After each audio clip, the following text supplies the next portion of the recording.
Welcome everyone. WB college admission 2025, WB college merit list 2025 সংক্রান্ত এই মুহূর্তে বিগ ব্রেকিং এবং সুপার এক্সক্লুসিভ শেয়ার করছি। কলেজ ভর্তি মেরিট লিস্ট কিন্তু পুনরায় পিছিয়ে গেল, আরও এক মাস পিছিয়ে গেল কলেজের ভর্তি। এই মুহূর্তে যে বড় আপডেট, পাশাপাশি ওয়েস্ট বেঙ্গল জয়েন্ট এন্ট্রান্স বোর্ডের রেজাল্ট আরও এক মাস পিছিয়ে গেল।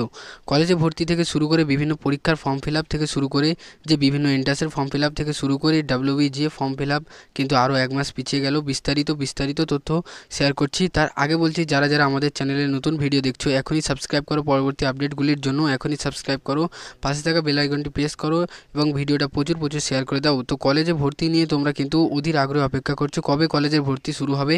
এর আগে কিন্তু আমরা দেখেছিলাম যে কলকাতা হাইকোর্ট কিন্তু ওবিসি রাজ্য সরকারের যে নতুন ওবিসি তালিকা সেটার উপর কিন্তু সেট দিয়েছিল এবং 2010-এর যে 66টি তালিকা 7% রিজার্ভেশনের উপরে কিন্তু ভর্তির প্রক্রিয়া চালানোর কিন্তু সুপ্রিম কোর্ট কিন্তু সেই স্টেটের উপর নিষেধাজ্ঞা করে জারি করে দেয়। তারপরে আমরা দেখি যে রাজ্য সরকারের কিন্তু সচেষ্টা CABP পোর্টালে তোমরা সকলে ক্যাটাগরি আপডেট করেছো। টোটাল আগের যে 2010-এর যে 66টি জাতি ছিল তার সাথে নতুন করে যুক্ত হওয়া 74টি জাতি, অর্থাৎ 140টি জাতি ওবিসির যে 17% সংরক্ষণ মেনে কিন্তু সুপ্রিম কোর্টের যে হাইকোর্টের স্টের উপর সুপ্রিম কোর্টের যে নিষেধাজ্ঞা তার উপর ভিত্তি করে কিন্তু রাজ্য সরকারের ইনিশিয়েটিভ শুরু করে দিয়েছিল। সেই মোতাবেকে তোমরা কিন্তু পোর্টাল নিজেদের ক্যাটাগরি আপডেট করেছো বা জয়েন্ট এন্ট্রান্সের রেজাল্টে কিন্তু মেধা তালিকা রেডি হয়েছিল। কিন্তু আমরা দেখেছিলাম যে গত সপ্তাহে কলকাতা হাইকোর্টের বিচারপতি কৌশিক চন্দ্র সিঙ্গেল বেঞ্চ কিন্তু সেটাকে সেট করে দিয়েছে এবং বলেছে যে 17% মেনেই কিন্তু রেজাল্ট প্রকাশ করতে হবে,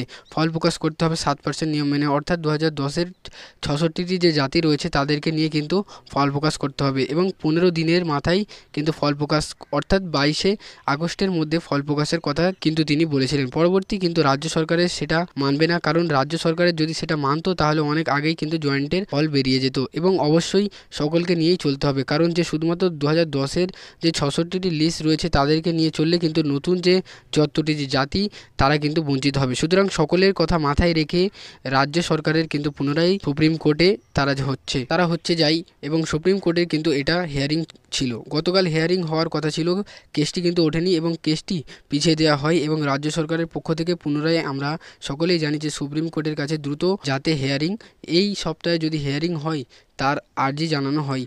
কিন্তু আজকে সুপ্রিম কোর্টের প্রধান বিচারপতি সেই আর্জি কিন্তু স্বীকৃতি দিল না, সেই আর্জি স্বীকৃতি করলো না। অর্থাৎ কলকাতা হাইকোর্টের যে স্টের এগেনস্টে সুপ্রিম কোর্টের যে রাজ্য সরকারের গেছিল কলেজে ভর্তির জন্য বা ডাব্লিউবি সেই রেজাল্টের জন্য যাতে দ্রুত ওবিসি মামলার শুনানি হয় সুপ্রিম কোর্ট, কারণ গতকালে সেই শুনানিটি হয়নি, সেটা কিন্তু এক মাস পিছিয়ে গেল। অর্থাৎ সুপ্রিম কোর্টে এক মাস পরে অর্থাৎ সেপ্টেম্বরে কিন্তু এই শুনানিটি হবে।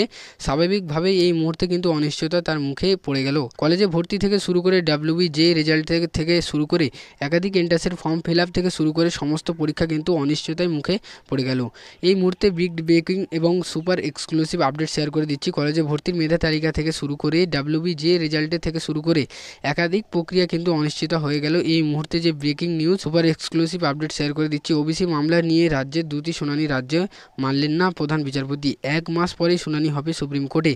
রাজ্য সরকারের সুপ্রিম কোর্ট কিন্তু দ্রুত শুনানির আর্জি জানিয়েছিলেন, কারণ কলেজে ভর্তি থেকে শুরু করে জয়েন্টের ফল প্রকাশ থেকে শুরু করে একাধিক কর্মকাণ্ড কিন্তু পিছিয়ে যাচ্ছিল।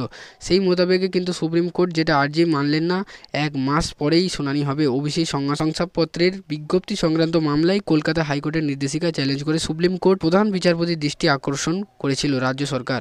রাজ্যের তরফ থেকে দ্রুত শুনানির আর্জি জানানো হয়েছিল, যেমনটা তোমাদেরকে আমি জানিয়েছিলাম যে রাজ্য সরকারের কিন্তু সুপ্রিম কোর্ট গেছে এবং সুপ্রিম কোর্টে শুনানি ছিল গতকাল। আমরা দেখেছিলাম শুনানি ছিল 11 তারিখে, কিন্তু শুনানিটা হয়নি এবং শুনানি এক মাস পিছিয়ে যায়। তারপরে রাজ্য সরকারের পক্ষ থেকে আর্জি করা হয় প্রধান বিচারপতির কাছে যাতে দ্রুত শুনানি করা হয়, এই সপ্তাহের মধ্যেও যাতে শুনানি করা হয়, কিন্তু সেই আর্জি কিন্তু শুনলেন না বা আর্জি মানলেন না প্রধান বিচারপতি। রাজ্যের তরফ থেকে দ্রুত শুনানি আর্জি জানানো হয়েছিল, সেই আর্জি শুনলেন না প্রধান বিচারপতি। অর্থাৎ কলেজের ভর্তি থেকে শুরু করে জয়েন্টের রেজাল্ট এক প্রকার কিন্তু অনিশ্চয়তা হয়ে গেল। এক মাস পরে কিন্তু শুনানি হবে। তো এই ব্যাপারে তোমাদের মতামত তোমরা জানতে থাকো, পাশাপাশি পরবর্তী ভিডিওগুলোর জন্য এখনই সাবস্ক্রাইব করো, পাশে থাকা বেল আইকনটি প্রেস করো, ভিডিওটা প্রচুর শেয়ার করে দাও। সবাইকে অসংখ্য ধন্যবাদ।